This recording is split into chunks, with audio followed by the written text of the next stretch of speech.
السلام عليكم عيد وناكسن مان وحن أوهم بلينا إسلامك كنا أدونك أردن خاصة صوماليدا وحن إذن ليه عيد وناكسن عيد مبارك عيد العافية إلهي وحن كبرينا عيد إنه نقول جارسيو بشي برواقه وصل على الموضوع أنا مانت أنا مركان يرى شقة أيان أنع بنانجري معلنت عيد أو جيد وحن كوضا إن النقطة شقالة ريدة وميل كشقة إله وحنقطة تكان حنقطة ميل كمبني حنقطة شقاله ثم ضيسن وحن كجعلان جري إن إسكشقة إنه جري إسكشة صوبته مركان يرى waxa ugu jiray fikir ah hadii aad shaqaale noqotid waa waxaan arkay hadii aad shaqaale noqotid maalinta ciid ma raaxaysan doontid waana sax sababtoo ah waxaan arkay inta ugu badan anayna maanta haysataaba waxaan soo dukanay salaadii ciida alxamdulillah waan ka soo baxnay maxay kuugu taalaa shaqadii ayaa lagu soo laabtay dabcan markii aad caruur tahay ama aad fikirka haysatid sida caadiga ah maalinta ciida waxaad u haysataa maalin farxadaysan asxaabtaada raacay meelaha la tagay saddexda maalin ciid waa la iska raaxaysana at least labada maalin ugu horeysa xitaa laakiin markii aad shaqaale tahay waxaan arki jiray rag badan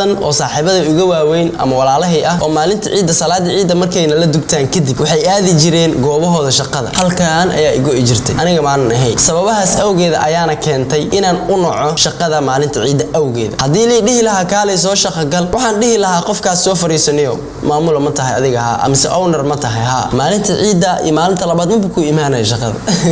sababtoo ah marka yaraa waxa iga dhaadhacsaneed fikir ah hadii aad shaqo gashid ugu maalinta ciida ama salaad dukatid hora shaqo ka galay adduunkan ugu nacbanaan jiray sababtoo waxaan ahaa dadka markay ciidaan kadib waxa iska soo aadi jirnay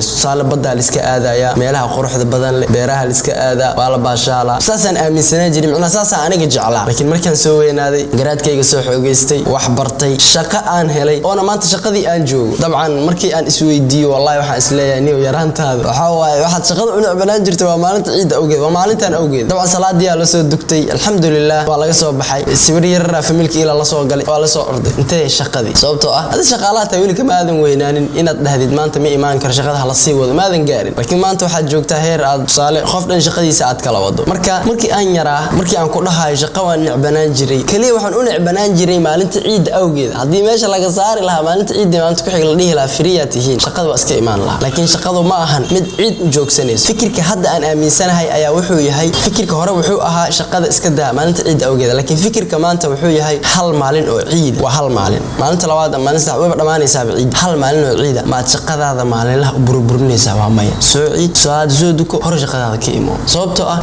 markii hore waxaan aaminsanaa leega marabin wax cunto ah alxamdulillah still waxa waay laakiin familiar ugu xiriiro laakiin markii hore pressure nama saarneen garaad ahaan ama maskax ahaan ma isdhihi jirin wax safety ay yeelo waxaad goormeed noqonaysaa qof maamul ah hadda waxaan noolahay kali waxaan bartay nolosha kalinimada inaan ismaamulo waxaan bartay inaan noloshayda maamulkeeda ama hogaankeeda aan aniga qabto dabcan sababahaas ayaa kamida inaan isdhaho hal maalin maad u burburinaysaa shaqadaada maalinlaha aadayna muhiim u tahay inaad saas u fikirto waayo anigu markaan ciyaalka ahaa ama caruurka ahaa ama teenagerka aan ku jiray waxaa isdhihi jiray shaqo dhan maro sababtoo ah haddii aan shaqo galo waxaa waaye ciid xitaa ma shaqaynayo maro waxaa dhacday markii aan Uganda imaanay ciidihii hore maalinta ciida waxaa dhacday wiil aniga walaalkay wuxuu u shaqeeyaa company Soomaali leedahay laakiin maamulkeeda dhan dad waxaa hayaan oo gaala company-ga markii waxaa dhacday salaaduna la dugtay walaalkay isla markii uu orday war xagee shaqadii wiil asiga saaxiibkiisa halka company ka shaqeeya sidoo kale oo waxaan waqti manal qaadanaysi oo xaafad abaaymo wada aadeyni ciyaalka ma la soo baashaalayna sawir wax ma la soo galayna maanta waqti manal qaadanaysi shaqada ma laga joogi karo waxa la inuu weynaatay isku xisho ma salaad waa dukay maxaa guriga ka qabanay salaada markaa dukatay waa may waa inaad baxdaa shaqadaada aad tagtaa soo marka maalinta wixii ka dambeeyay anu waa fikir waxaan dhahay ninka uu saxan yahay sababtoo ah ciida maanta way dhamaatay haduu maanta wajixbay shaqadii bari baxa u dambeeyay waa may sababta uu maanta salaada markuu dugtay ugu cararay shaqadiisa waxay tahay hal maalin oo ciida miyuu u burburin karaa shaqadiisa maalinlaha waa may soo marka haduu ku jiro fikir ah niyo maalinta ciidi waxa shaqo waxa waaye sida aan asal aan jiro kala hadii aad tahay reasonkaas ayaa jiro ayaadna shaqadaada ku sii wadan kartaa soo marka halkaan waxaan ugu hambaleynayaa dhammaan ummada Soomaaliyeed waxa idin leeyahay ciid wanaagsan ciid mubaarak ciid alcaafiya ilaahana gaarsiiyo ciidan ciideeda si bash iyo barwaaqo insha Allah ciidii hore iyo ciidan farqiga u dhaxeeyo waa maxay farqiga u dhaxeeya ayaa wuxuu yahay ciidii hore marka aan soo ciido waxaan raadin jiray goobo aan ku dalxiiso goobo aan ku baashaalo asxaab aan u raaco laakiin ciidan la isku fadhiya ciidan waxaan kaliya raadinayaa waqtiga yar in la siiyo salaad ku soo dukan la hooyo iyo familki iyo telefoonka kala sheekaysi asxaabta kale iyo hore ka soo orod kaliya waqtigaas ayaan raadinayaa sababtoo ah ciidii hore hadii aan meel aan aadi jiray asxaabteeda aan raaci jiray ciidan waxa la dhahay saaxiib nin shaqeeyo oo mas'uul baa tahay hay shaqa laga rabaa ma soconayso shaqada ma ciid uma joogsanayso maxaa xala waa la soo dukanaa waa la imaanaa shaqada oo maadeys wallahi billahi taala markii aad soo xasuusto ciidihii hore iyo ciidan farqiga u dhaxeeyo dabcan waa macna mostly waa difference weyn u dhaxeeyo soo markii aad ugu faraxsanahay dadaan shaqadii haysanin alxamdulillah xawaaye maalinta ciidana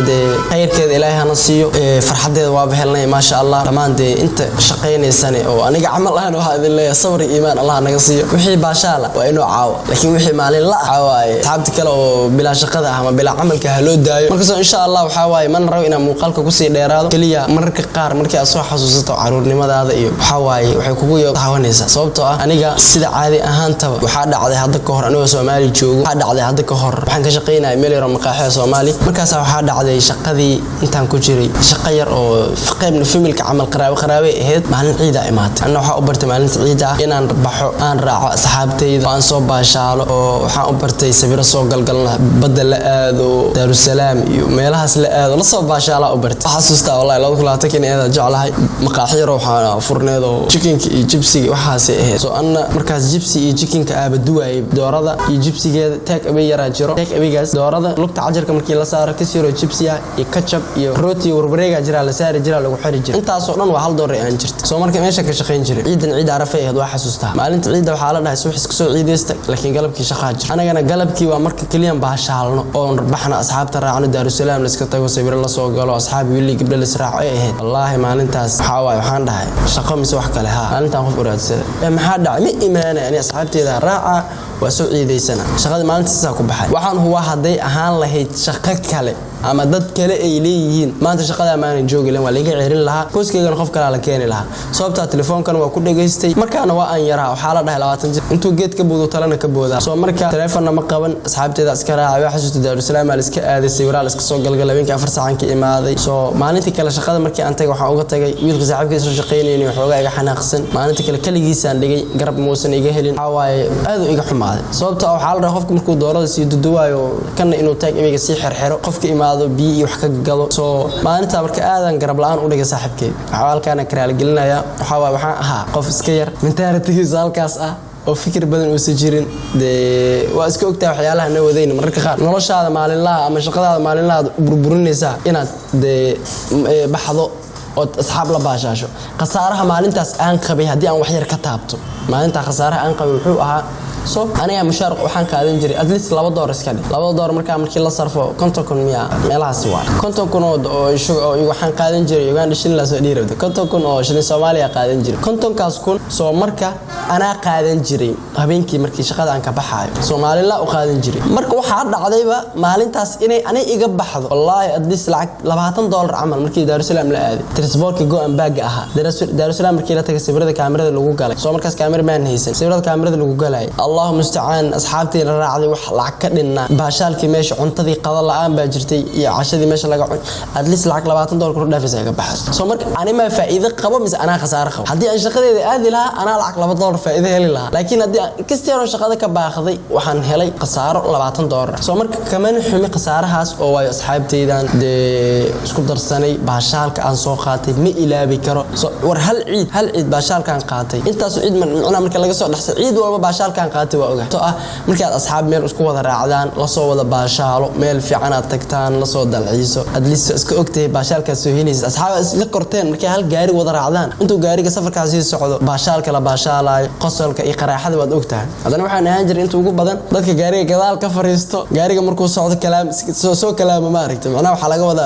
hadalada freestyle-ka soo rido dib lagu qoslo dadkaas aan jiray waa aad u geeri jiray inaan baxo xitaa hadii wax iga dhiman ciidaha qaar waa la dhameystiri jiray waxa la dhigi jiray anaga harin soo marka asxaabta aad u jeclaan iska raaco marka ciidii hore iyo ciidan difference u dhaxeeyo waa ka hadii aad tahay qof shaqeeyo shaqaalayda ama kabar u shaqeeyo ama meel u shaqeeyo shaqadaada hal maalin ciidaha u burburin anta ciida farxadda familka la soo qaado then soo laabo oo asxaabtaada u soo laabo oo waxaad u soo laabanaysaa shaqadaada ande asxaabtaada waa habeenkii aniga hadda shaqada markaan ka baxo galabkii habeenkii oo kale asxaabteeda meelaha ka feego iskaga balansan ka iska baashaali karnaa iska sheekeysan karnaa laakiin markii ay timaado arintii oo tusaale shaqada waxa fiican inaan subaxii shaqadeeda soo galo habeenkii aan asxaabteeda la baashaalo maalinta ciida soo marka asxaabteeda waxa dhamaanteed idin leeyahay waa ka ciid wanaagsan ciid mubaarak ciid العافية dhamaan ciideeda hanagu gaarsiyo bashbash iyo barwaaqo meel kasta adduunka joogtiin insha Allah soo maqaalkan halkan ayuu ku egyahay marraba inaan intaan ka sii dheereeyo waa ku dheeraaday inaan intaan ka sii dheereeyo marrabi soo marka insha Allah taku kulmeen maqaalka xiga. Assalaamu calaykum.